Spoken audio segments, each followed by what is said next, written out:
যতগুলি সরকার এ পর্যন্ত ক্ষমতা এলো, প্রত্যেকটি সরকার আল্লাহর এই কোরআনের সাথে নাফরমানি করেছে, বেয়াদবি করেছে, আল্লাহর আইন অমান্য করেছে। ঠিক কিনা? জোরে বলেন ঠিক কিনা?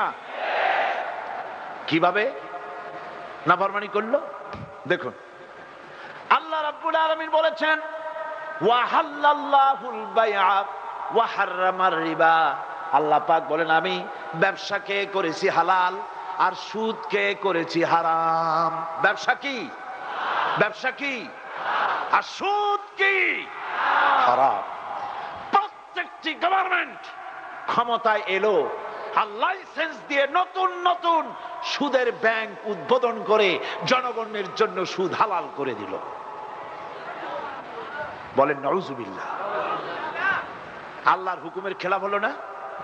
সুদের মধ্যে কয়টা গুনাহ? 70টি গুনাহ। সুদের মধ্যে 70টি গুনাহ। তার 70 গুনাহ হলো নিজের মাকে নিকাহ করা। ঘৃণা করে না? নিজের মা বিবাহ করা 70 গুনাহ। চিল্লায় এখন ঘৃণার সাথে কোন নাউজুবিল্লাহ। আহা।